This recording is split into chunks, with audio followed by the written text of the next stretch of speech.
تبقى قاعد وسط أصحابك أو أهلك وبتضحكوا من قلبكوا ضحك متواصل لحد ما عينيكم تدمع، وفجأة تلاقوا نفسكوا سكتوا ووشكوا اتقلب وقلتوا جملة مألوفة جدا: بس اللهم اجعله خير، ربنا يستر من الضحك ده.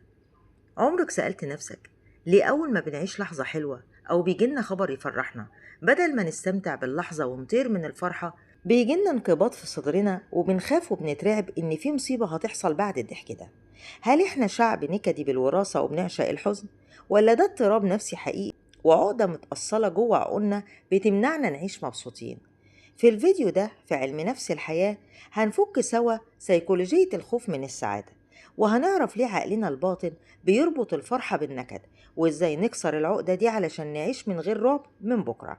اسمعوا معايا لآخر دقيقة علشان الكلام ده هيطبطب على قلوبكم جدا.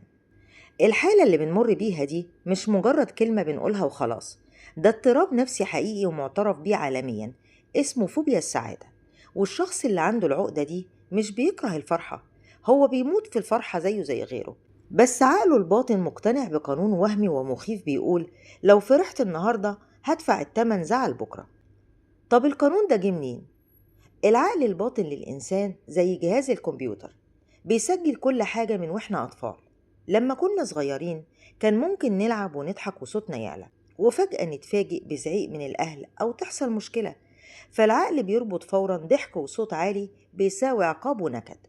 أو مثلا عشت أسبوع حلو جدا في حياتك وبعده حصلت حالة وفاة أو خسرت حاجة غالية، عقلك يسيب الموضوع الحلو ويمسك في الصدمة ويقنعك إن الأيام الحلوة هي اللي جابت المصيبة.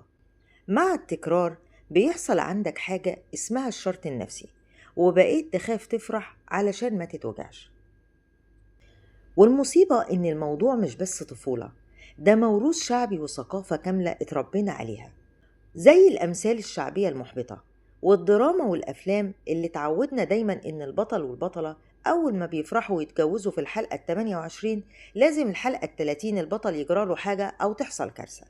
كل دي رسائل مبطنة دخلت عقلنا الباطن على مدار سنين، وخلتنا دايما عايشين في حالة ترقب للمصيبة، لدرجة إن الإنسان مننا لو لقى حياته هادية وما فيهاش مشاكل بقالها كام يوم يتقبض ويقول: الهدوء ده مش مطمني، استر يا رب. احنا بقينا بنستلف النكد من المستقبل وبنرفض نعيش الحاضر، خوف من وهم مش موجود. طيب ازاي نكسر الموضوع دوت ونحرر عقولنا ونضحك من غير ما نقول اللهم اجعله خير ونبقى خايفين؟ اسمعوا مني الثلاث خطوات النفسية دي وطبقوهم فورا. اولا، افصل الارتباط الوهمي.